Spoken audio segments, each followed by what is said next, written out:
एक था इच्छाधारी राक्षस। उसका नाम था पुलोमन। उसके कान बहुत बड़े सूप की तरह थे। उसके हंसने पर बादलों की गर्जना होने लगती थी और गुस्साने पर गर्म लावे की तरह हवा चलने लगती थी। उसके डर से सभी कांपने लगते थे। एक दिन घूमते घूमते एक पहाड़ी प्रदेश में आ पहुंचा वो पुलोमन, वो इच्छाधारी राक्षस। अरे जल्दी भागो, अब पुलोमन आ गया है। अब हमें कोई नहीं बचा सकता। अरे हाँ, अगर एक बार हमें पकड़ लिया तो खत्म ही कर डालेगा। बाप रे, बाप रे, बचाओ, भागो भागो, जो जहाँ भाग सकता है भाग जाओ। रुको रुको, डरो मत तुम लोग। मैं तुम लोगों को नहीं मारूंगा। हाँ, तुम लोगों को मैं पकड़ूंगा। अब तो मर गए। तुम चाहते क्या हो? क्या इतने लोगों में सिर्फ हम ही मिले थे तुम्हें? हाँ, ये जगह मुझे बहुत पसंद आई है और अब मैं इस राज्य में ही अपना महल बनाने की सोच रहा हूँ।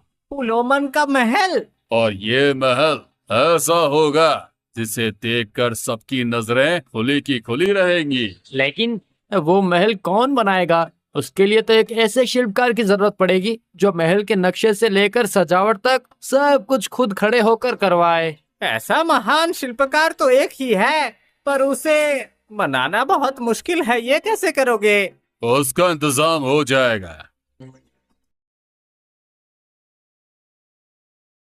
ऊपर वाले के आशीर्वाद से इस बार की खेती काफी बढ़िया हुई है। हैं, इसी तरह सुख शांति से दिन कट जाए तो अच्छा है।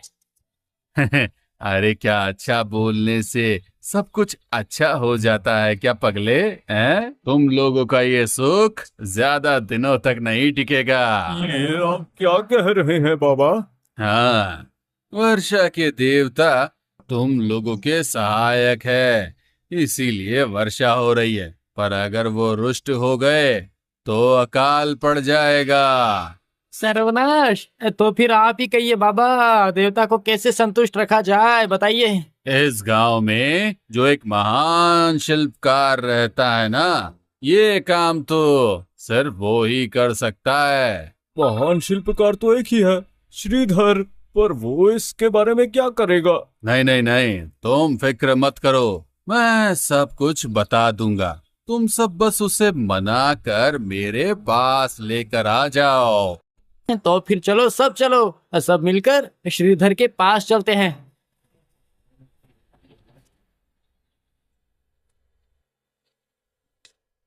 मानकर गांव के सभी लोगों ने श्रीधर के घर आकर उसे मनाना शुरू किया और गांव की भलाई के बारे में सोचकर वो भी आखिर में साधु के बताए रास्ते पर चलने को तैयार हो गया। ठीक है, तो फिर चलो।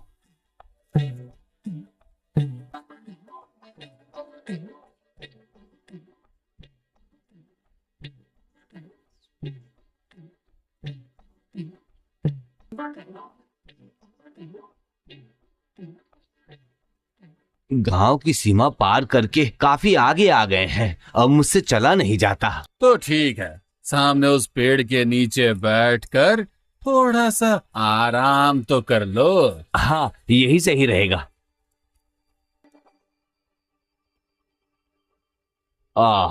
इस पेड़ की छाया में बैठकर जैसे जान में जान आ गई। ये रहा। चलो शिल्पकार, अब मैं तुम्हें असली जगह लेकर चलता हूँ।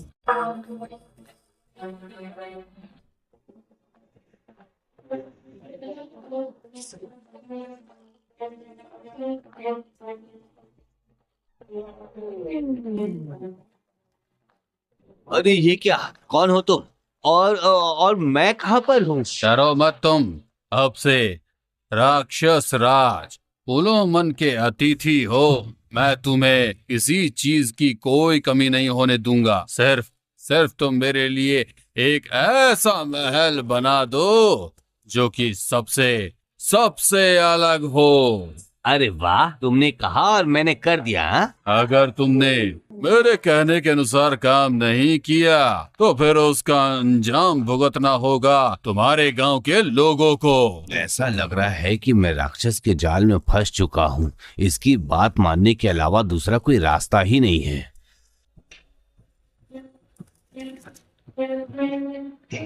वाह वाह वाह, देख तो रहा हूं कि बहुत जोरों से काम हो रहा है, पर यह शिल्पकार ऐसे उदास होकर क्यों बैठा हुआ है? क्या बात है शिल्पकार, क्या हुआ है तुम्हें? यहाँ काम करने पर भी मेरा मन लगा हुआ है मेरे घर पर। मेरे गांव में क्या हो रहा है, सभी कैसे हैं, मुझे सब कुछ जानने का मन हो रहा है। तो फिर सुनो, मैंने तुम्हारे उस गांव पर एक ऐसा जादुई आवरण चढ़ा रखा है जिससे कि गांव में अब बारिश नहीं हो रही है। जब तुम्हारा काम खत्म होगा और उस गांव में बारिश होगी। ये काम तुम सही नहीं कर रहे हो। मैं तुमसे निवेदन करता हूँ कि तुम मेरे गांव में बारिश करवा दो। तुम क्यों इतना सोच रहे हो? बस एक बार मेरा महल बनकर तैयार हो जाए तो मैं तुम्हें बहुत सारी संपत्ति दूंगा। देखना, तब तुम महाराज की तरह जियोगे। ठीक है, तो तुम अपना काम करो और मैं अपना काम करता हूँ। कुछ दिनों के बाद देखा गया कि महल का निर्माण कार्य बंद है। मजदूर सोए और बैठे हुए हैं। श्रीधर उदास नजरों से दूर देख रहा था। यह सब क्या हो रहा है? काम क्यों नहीं हो रहा है? काम नहीं होगा। क्या नहीं होगा मतलब? गांव में बारिश होगी तभी यहाँ काम होगा। इस शिल्पकार ने तो अच्छी खासी जिद पकड़नी है इसलिए। अच्छा, ठीक है, मैं राजी हूँ। तुम्हारे गांव में बारिश हो जाएगी। हाँ, पर मुझे अपनी आंखों से देखे बिना शांति तो नहीं मिल सकती ना। तुम मुझे गांव भेजने का इंतजाम करो। ठीक है, वो इंतजाम भी हो जाएगा, पर बारिश के शुरू होते ही एक बार देखकर लौट कर आना पड़ेगा तुम्हें।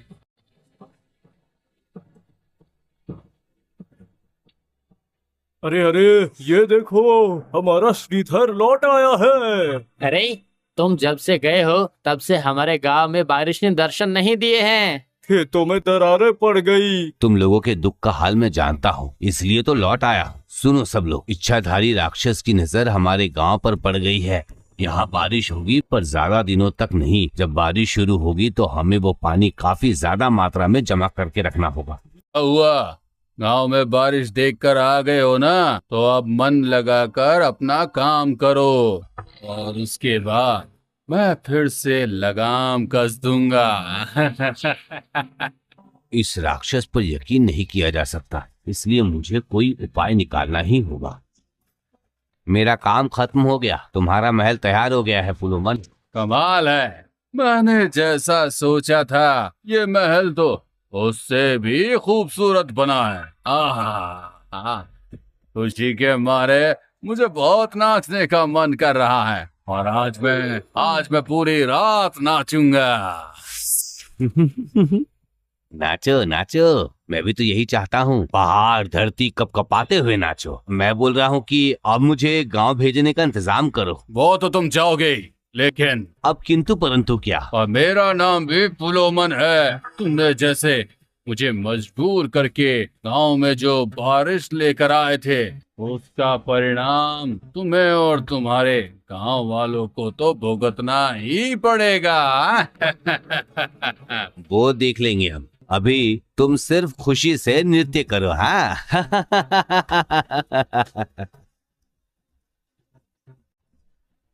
मैंने जो सोचा था वही हुआ। बारिश अब नहीं हो रही है।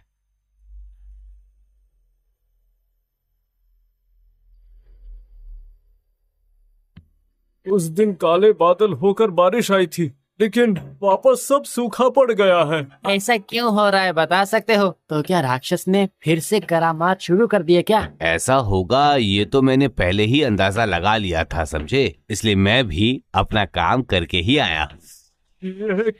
ये क्या हो रहा है? हाँ? भूकंप हो रहा है। हाँ? अरे, संभाल के सभी संभाल के रहो। इसका मतलब पुलोमन ने अब तक नाचना शुरू कर दिया है। मैंने उसके महल का स्तंभ ऐसे काटा है कि पहाड़ के गिरते ही पुलोमन की लीला समाप्त हो जाएगी।